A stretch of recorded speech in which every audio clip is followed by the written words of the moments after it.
आज्ञा दीर्घ 19 मासर सरकार ये 19 मीटर कंक्रीट रास्ता कर सरकार 19 गोटी भत्ता कर ये सरकार ये हूँ डबल इंजिन सरकार मोहन माझी सरकार बड़ दुखर। मो कणिया ब्लॉक उपाध्यक्ष श्रीमती जयंती प्रधान आम एठी आज समस्त जनप्रतिनिधि मानक नहीं आज आंदोलन जारी रखीचु कारण आम सरपंच समिति जनशुणाणी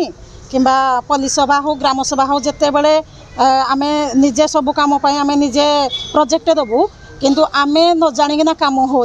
जदि सरपंच समिति आज्ञा प्रोजेक्ट देवे ताले काम होला को केमती जानबे नहीं सेति बेला वीडियो जे ताको मन इच्छा काम बंटन करछथि सेति पई हम जनप्रतिनिधि मानक पई अशांति सृष्टि होछि सेति में आज आम आसी वीडियो को पाखरे आगामी दिन में लिखित आकार देथिलु किंतु कार्यकारी न होबा जगु आज समस्त आम जनप्रतिनिधि एकाठी होई ब्लॉक को ताला पकई देजु तेणुक जदि आम काम आम ब्लॉक प्रशासन आम कथा न बुझे आगामी दिन आम एठी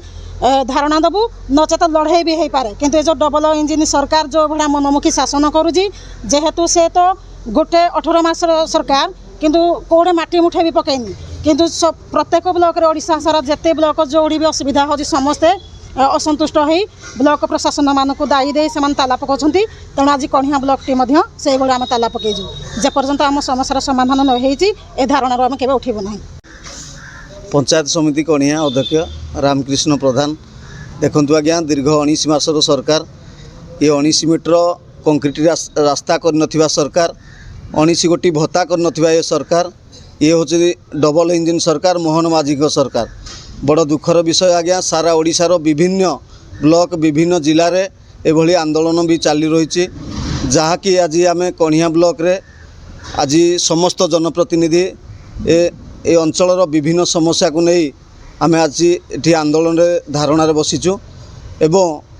जो ब्लॉक को आसुवा आमर विकसित गाँ विकसित ओडिशा डेवलपमेंट वर्क हो जिला खनिज पांठि हो ताहा आमर जनप्रतिनिधि माने जानी पार नांती बड़ दुखर विषय जे तांको लोक माने आसी विभिन्न कार्य को बंटन करुछन्ति जहाँ जनप्रतिनिधि मन में आज असंतोष फल आज आम ब्लॉक को ताला पकईबार व्यवस्था कर मुख्यतः अनियमितता है एनआरजीएस रे विभिन्न मन इच्छा बिल कर भी लोक जनप्रतिनिधि माने भी जानी पार नांती एवं विकसित गाँ विकसित ओडिशा तथा पूर्वतन सरकार समय आसीथिबा गुड़े कार्यगुड़ी को विरोध करछन्ति एवं जनप्रतिनिधि आमर विशेषकर कार्यगुड़ी को जानी पार नांती जे से तांकर जेई वीडियो को हस्तक्षेप फल से तांकर जेई माने काम बंटन करुछन्ति यह है मुख्यतः दाबी जे पर्यंत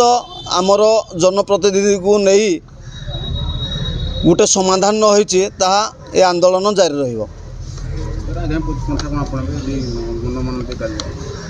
ब्लॉक प्रशासन जदि न मानती ताहा आमे ए आंदोलन को आहरी तीव्रतर करिवु एवं कलेक्टर को मध्य लिखित भाव अभियोग आम जनइबु एवं मोहन माझी को सरकार रे मोहन माझी को मध्य आम जनइबा पई प्रस्तुत अछु।